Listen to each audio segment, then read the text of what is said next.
Question for you today. What does a Toyota Prius, this e-bike, Hank Green, and Elon Musk all have in common? Hey everyone, I'm Tom, and this is Shifter, a channel about urban cycling and bike commuting. Welcome to you new subscribers out there. Thanks for joining us. And if you like this video, please consider subscribing. It's a quick and easy way to support this channel. Now I've got a point to make today, but it may take a little while to get there, so bear with me. Let's start back in 1997. That's the year that Toyota unveiled the Prius. It was a landmark in the industry. It's generally ranked among the top 3 or the top 5 most important vehicles of all time. Why? Well, because it was the first mass-produced hybrid automobile, and it really ushered in this electric revolution in the car industry that we're seeing today. But I think if you ask the average North American today what they think about the Prius, they'd probably say something like, meh, yeah, I get it, it's good for the environment and all that, but it's just so uncool. Okay, we'll come back to this. Moving on. So recently I found myself in the market for an e-bike. I've ridden lots of e-bikes over the years. I love them, but I've never owned one. And my wife recently expressed some interest in picking one up. So being the bike nerd in the house, of course, I jumped at the opportunity and started shopping. Now, e-bikes are great. I love them. They're practical for so many reasons. They expand cycling. They open it up to new people. There's a lot of reasons to love them. But I also wanted the e-bike to be cool. I mean, everyone wants to feel cool when they're riding a bike, right? And I wanted like a specific kind of cool. I wanted Amsterdam cool. That's the vision I had in my mind. But what I found when I started shopping was a whole bunch of bikes that look like this one or this one.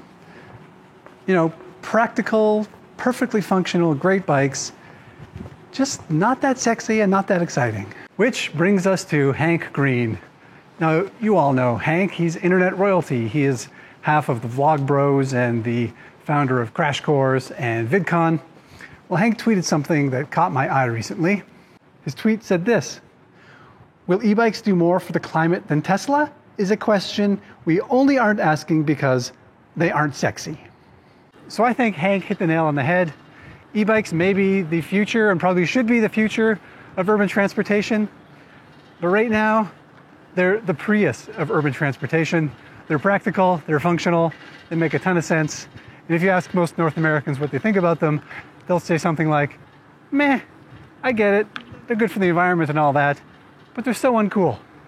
The same thing they used to say about the Prius. This all reminds me of a situation not that long ago in a different industry, in the automobile industry, when the Prius was first making its mark as a practical choice for nerds.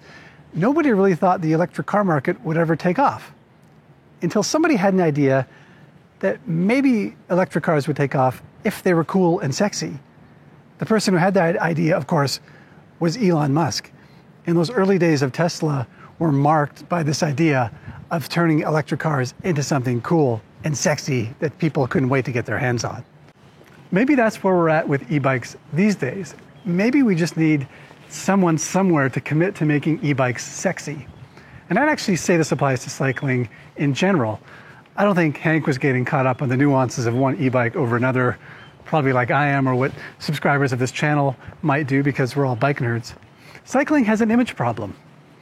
It's funny because the automobile industry has done a great job over the years of selling the car based on the idea of status and freedom and sexiness. But I'd say cycling has taken the place of that in society. I mean, what's freeing about being stuck with an expensive, depreciating asset in traffic all day? I think us urban cyclists tend to be a practical lot, but I think we're kidding ourselves if we think practicality will be the way to break through to a mass market here in North America. Remember the old adage that if I can't dance to it, I don't want to be part of your revolution? Maybe we need e-bikes to be more danceable. In the meantime, it took a little searching, but we did find a bike to buy. This is a Momentum LaFree. It's made by Giant. It's got a Yamaha pedal assist. It's got a cool paint job, and it does have some sexiness to it. It's not exactly what we wanted, but it's pretty close. And maybe more importantly is that it's getting a ton of use from a rider who loves it and is having a lot of fun getting all over the city on it. And maybe ultimately that's what really makes a bike sexy. Thanks for watching. Love to hear your thoughts about any of these ideas, so let me know, and I'll see you next time.